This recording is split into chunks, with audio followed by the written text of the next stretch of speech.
Oh là là, mon petit Bootstrap, c'était pas une raison de te jeter comme ça du toit. La dernière vidéo que j'ai faite sur toi en disant que je t'aimais pas et que je ne t'utiliserai jamais, c'était pas une raison de sauter comme ça et d'esquinter la gueule pareil.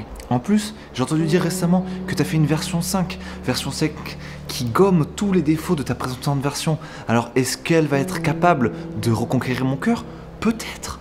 Alors ne saute pas dans le vide comme ça, mon petit gars. Les amis, bonjour.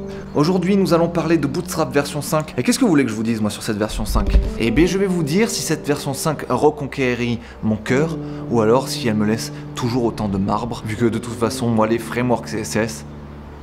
Bienvenue dans cette vidéo, et si vous n'avez pas vu ma vidéo précédente qui est sortie il y a 3-4 mois, qui vous donnait des raisons de ne pas utiliser Bootstrap, je vous encourage à aller voir cette vidéo si vous ne l'avez pas déjà vue. Et pour ceux qui l'ont déjà vu cette vidéo, je vous dis bienvenue dans celle-ci, ça fait plaisir de vous retrouver. Nous sommes en direct depuis Malaga City, un jour où il fait beau, un peu venteux à mon goût, vous allez peut-être l'entendre si jamais je vais sur mon balcon.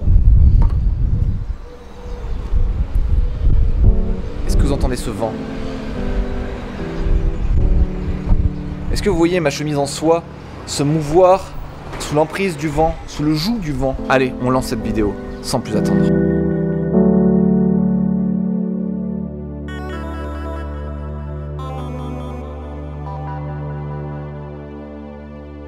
Première chose qu'on peut dire, c'est que cette version 5 a l'air d'avoir été extrêmement compliquée à venir au monde. Il y a eu 3 alphas, 3 bêtas, des mois et des mois de travail. Genre, clairement, on sentait que Bootstrap voulait en découdre, voulait gommer tous ces petits défauts techniques qu'on lui reprochait depuis un certain temps déjà. Et dans ces défauts techniques, il y avait en top 1 le fait que Bootstrap tournait avec jQuery. Et jQuery, il était temps qu'on s'en débarrasse une bonne fois pour toutes et qu'on donne à cette technologie de dinosaure le repos éternel qu'il mérite dans le cimetière des technologies qui fut jadis très pratique, mais aujourd'hui complètement inutile, vu que tout le reste autour a évolué et qu'on n'a plus du tout besoin. Donc là-dessus, mon cher Bootstrap number 5, je suis extrêmement fier de toi, félicitations. Pareil, l'autre fois je t'avais fait de gros reproches sur les manières dont tu utilisais les grids, avec des petits tricks CSS complètement immondes à droite à gauche. Je vois que ça aussi, ça a été réformé. Bon, il y a toujours une sorte de petit paradoxe dans le fait que pour faire fonctionner ta grid, tu utilises flex et pas grid.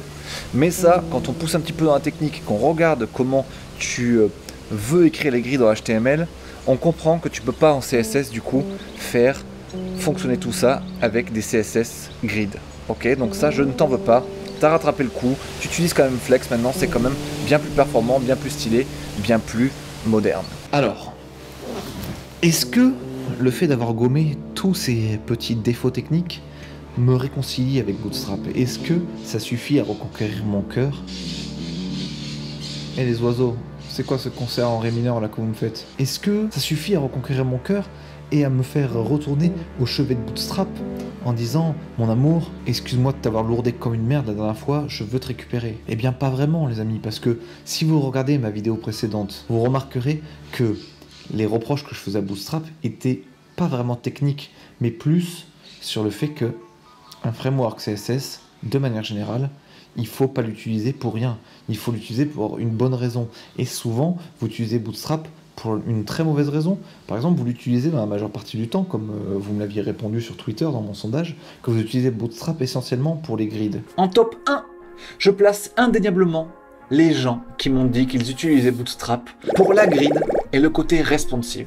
Et ça, moi, j'arrêtais pas de vous répondre que si vous utilisez Bootstrap pour les grids, peut-être que c'est plus intéressant pour vous d'apprendre à utiliser les grids en CSS et d'utiliser ça directement sans importer Bootstrap, sans importer tout ce merdier, quoi. Surtout que quand vous utilisez Bootstrap, en général, vous avez pas mal de surcharge de style liée à ce framework, et c'est ça que je déteste par-dessus tout avec Bootstrap. Et du coup, si vous voulez faire un truc un petit peu custom en partant de Bootstrap, vous vous retrouvez sans cesse... Je tenais pas le micro dans le bon sens. Vous vous retrouvez sans cesse à surcharger des trucs, à réécrire des choses que Bootstrap avait déjà fait, et vous vous retrouvez au final avec un code un peu dégueulasse, et même souvent vous comprenez pas trop ce que vous faites. Je pense du coup que si je devais vous donner mon avis sur Bootstrap, sur cette nouvelle version, je dirais que ils ont corrigé énormément des problèmes techniques qu'on leur reprochait depuis de nombreuses années, et du coup ils ont passé beaucoup d'efforts là-dedans, c'est très bien, félicitations pour vous là-dedans. Simplement, ça ne change pas vraiment le fait que Bootstrap, ça ne doit être utilisé que dans certains cas, dans à mon avis 5% des cas réels pour lesquels vous l'utilisez vraiment.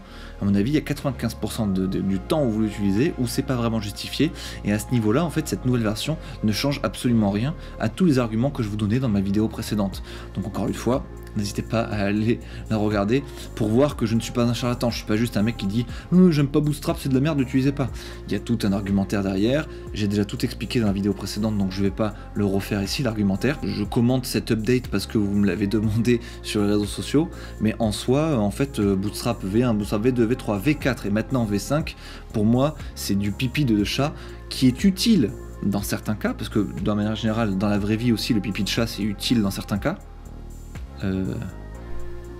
Va falloir me trouver lesquels par contre, mais bon, je suis sûr qu'il y a des cas dans la vraie vie où le pipi de chat c'est utile, tout comme Bootstrap est utile dans certains de nos projets. Et dans ces certains projets, on retrouve par exemple quand vous voulez faire juste un petit projet d'administration, donner les clés à votre client d'une petite admin qui fonctionne bien. Là je comprends que vous n'avez pas envie de vous faire chier à retaper un design complet, donc c'est très bien d'utiliser tout le design system de Bootstrap que vous allez laisser tel quel, que vous n'allez pas forcément resurcharger, parce que c'est quand on commence à surcharger Bootstrap encore une fois que ça devient débile. Mais en tout cas voilà, big up à toi Bootstrap d'avoir réussi à te mettre un petit peu à jour et à revenir un petit peu dans la compète entre Tailwind, Bootstrap et tous les frameworks CSS de manière générale. Tu t'es pas mal modernisé, c'est bien. Pour ma part, je continuerai d'utiliser du CSS natif, pas de framework, on y va comme ça, on défonce tout. Mais encore une fois, je ne suis pas anti-Bootstrap, je ne suis pas anti-Tailwind, je ne suis pas anti-framework. Simplement, il faut savoir quand les utiliser au bon endroit. C'est vraiment l'unique chose que vous avez à savoir, c'est que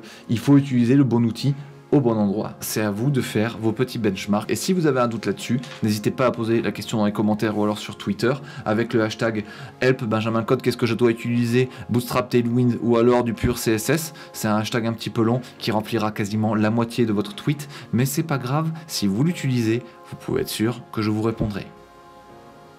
Dans quoi je m'embarque. Qu'est-ce que je pourrais vous raconter de plus à part que c'est la première vidéo YouTube que je tourne depuis que j'ai 30 ans. Ça fait bizarre, j'ai l'impression d'avoir perdu mes réflexes, je suis essoufflé plus vite quand je parle, j'ai mon dos qui me fait mal si je reste trop longtemps debout. Tout ça c'est des choses un petit peu nouvelles que je découvre avec la trentaine, mais pour le reste, le plaisir d'être youtubeur reste tout à fait intact, et j'espère que cette année, pour l'année des 30 ans, nous allons franchir les 100 000 abonnés sur YouTube. Donc n'hésitez pas à vous abonner si vous voulez m'aider avec cet objectif que je me suis fixé.